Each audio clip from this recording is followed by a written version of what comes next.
Hey everybody, Dr. Shook here. I hope you're doing well today. Today I want to talk to you about a very important topic because so many people deal with this. And this is really depression. And in particular, what I want to discuss with you is depression without a trigger, without something that is really a reason to be depressed, right? So it's understandable if something's happened in your life that, being sad or upset or depressed is a reasonable and expected thing, right, for anyone. But what I'm really talking about is depression without those things, right? Just a depression that is without really cause, just signs and symptoms of moodiness, loss of joy, apathy, those types of symptoms without a real reason to feel that way. Because these are all warning signs. These are very significant warning signs, and they're warning signs of the fact that your brain is not functioning well. It's not functioning well. These are warning signs that the brain is unhealthy.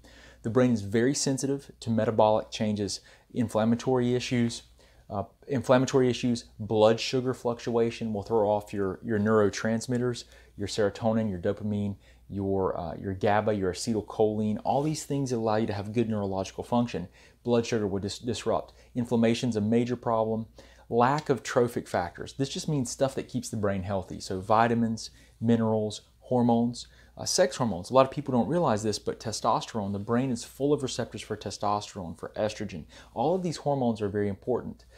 Toxic exposures. Toxic exposures are numerous things. Mold exposure in the home. People don't realize that mold exposure in their home can, if you have the genotype, if you have the type of genes that predispose you to this, you can have a chronic inflammatory response. It's a major problem. So toxic exposures, which is mold, also looking at Lyme disease, toxic exposures, metals, mercury, really any type of toxin, even something that's an endogenously produced hormone, so a hormone that's made by your body.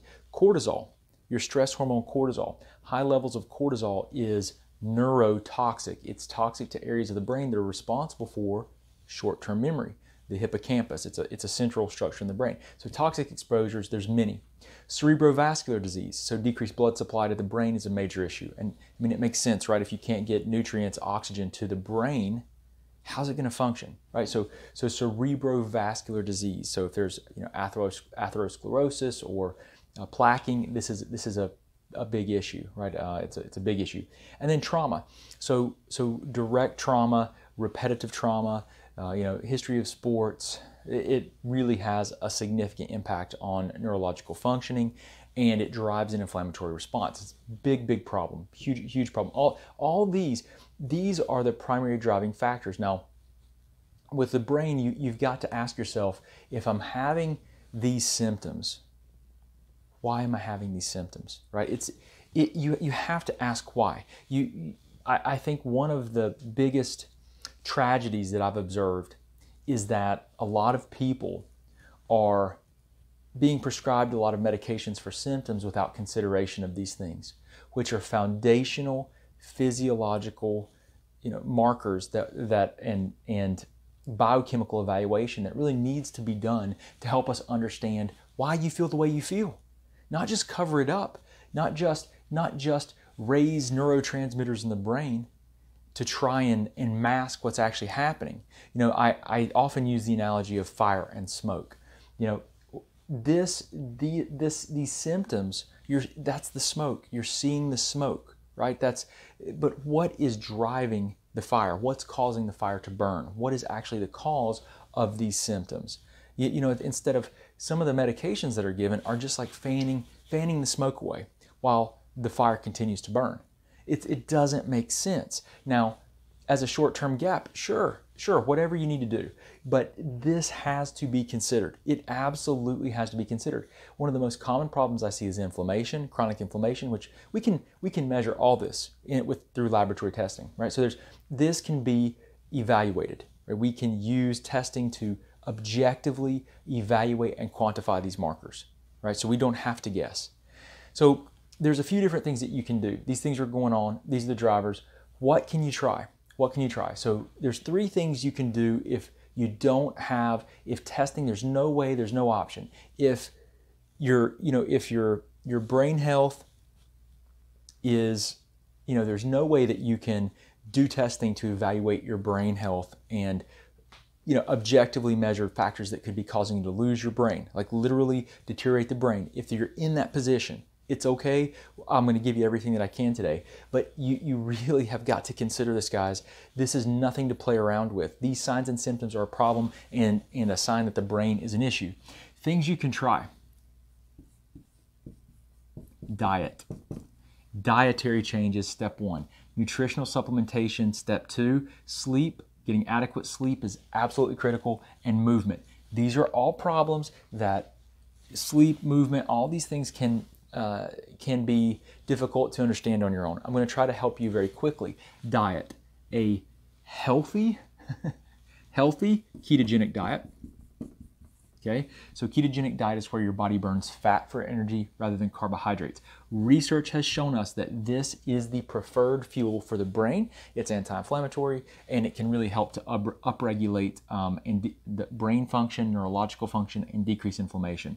This is the preferred diet. Now, typically a very healthy diet where you're eating a high amount of leafy greens, vegetables that are very low in carbohydrates, good fats, lots of good healthy fats, and moderate to lower protein. So it's typically about 65% of your calories are from fat, and then about 30% are from protein. I'm just going to put a P for protein, and about you've got 5% from carbohydrates, right? So this is the typical like ketogenic. It's modified keto. A lot of times ketogenic will be a little bit lower in protein. This is what I follow. I think this works well. Okay, so diet, supplementation. I'm going to do the very basics, guys, because I don't want to overwhelm you because it's easy to do. So multivitamin. A, D, E, and K supplements. So those are your fat-soluble vitamins. And then fish oil. And I could go on and on about these things, and you need good quality supplements, and I mean physician-only supplements. You can just look it up online. You can just Google contaminated supplements. You will see just a ton of results where, for example, one of the cases, the New York Attorney General's office, they pulled supplements off of the shelves of major retailers. You would know all their names. And they found that when they tested them, many of them didn't contain any of the ingredients that they said was on the label. None of them. I mean, many of them didn't say that. So some of the supplements didn't have anything that was on the label. Some of them contained things like common houseplants. Listen, the quality controls are way too low. You need physician-only, third-party tested, verified, which is what we do. And then sleep and movements. You've got to sleep, and you need to move your body.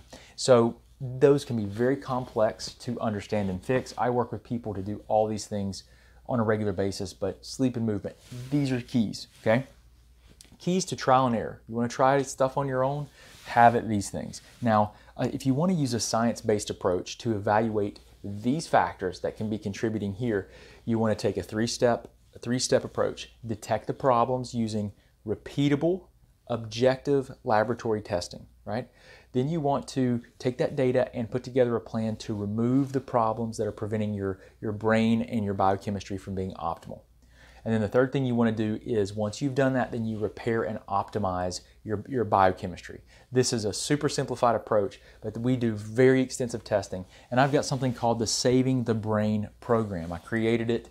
I've done a lot of training with brilliant people. D.R.R, he is the first person to have reversed Alzheimer's and cognitive decline in people, and that's published literature. That's published literature. It's not something that we're just saying. And he saw some people. No, he is I think he's a professor at UCLA. He's a researcher at UCLA, and he's been researching Alzheimer's and cognitive decline for 35 years. They have identified 6 subtypes, which I've listed here. These are actually D.R.R subtypes, and 36 driving factors. And everything that we do with our testing evaluates those factors and implements strategies that he recommends. This is not much different from what I've done for years and years with thyroid, people that have autoimmune conditions and thyroid problems, because people that have thyroid problems often have brain fog, a lot of these symptoms, because guess what? Low thyroid function does what? It affects brain function, because every cell in the body requires thyroid hormone. Without thyroid hormone, the brain will dysfunction. And this falls under, lack of thyroid hormone falls under lack of trophic factors, so hormones here. So if you have a thyroid problem, and you know you have a thyroid problem, then what you can do is you can go to, that's affecting you here. What you want to do is go to new.thyroidconsult.com. Okay, go there. You can actually read the page about working with me if you want help, if you're considering help, if you would just like to know more about the possibility of working with me as a distance consulting client or in my office. I work with people around the world in other countries across the US, and we help them to detect, remove, repair, get advanced laboratory testing, look at their health, at their history in a great detail, and put together specific plans to remove the problems and repair the damage so that they can have optimal function and physiology. I've taught millions of people. Literally, we have hundreds of videos online educating people. They have been viewed millions of times. I've worked with thousands of people. I've worked with people, a large amount of people in groups. I've worked with thousands of people one-on-one. This is what we do. So if you need help, don't struggle. You can go to new.thyroidconsult.com if you're having a thyroid problem. If you have a brain problem, if you have been diagnosed with mild cognitive impairment, if you have subjective cognitive impairment where you know that your mind is deteriorating but no one has said that you have the problem, or subjective cognitive impairments where you're declining but we can't do a test to measure it, but you're aware of it. Okay, you're aware of it. That's subjective cognitive impairment. Mild cognitive impairment is something that can be evaluated and determined using neuropsychological testing. If you have Alzheimer's, this is something, or a loved one has Alzheimer's, this is what we need to do. This is the type of workup that we need to consider and pursue. And all you have to do is go to, if you want to learn about my Saving the Brain program, go to new.alzconsult.com. That's just new, ALZ for Alzheimer's for short, new.alzconsult.com, and you can read all about working with me. There's a lot of frequently asked questions there. Everything is covered, from how it works to what the costs could be. You know, we help people. When I work with people, what I do is I try to put together the very best recommendations I can for them, and I give them every option from, hey, you want me to help you, to specifically help you refine a trial and error approach. If you don't have resources to do extensive testing, that's okay. I'll help you however I can. I'll give you stuff free like this. We'll do everything we can to help you out if you have no resources to be able and try and improve your health. We want you to get access to everything possible.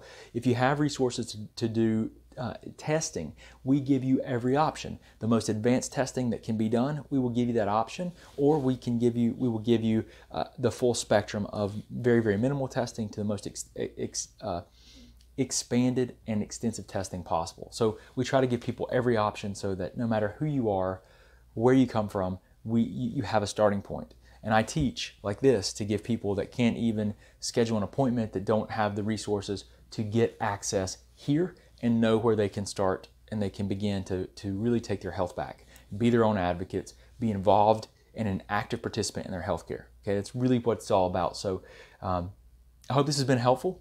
I appreciate you guys spending time with me today. I really do. If you have any questions, comments, please do post them. Let us know. We will do everything that we can to help you out. But please do, don't hesitate to reach out to us if you have any questions or problems. Talk to you soon. Have a nice day.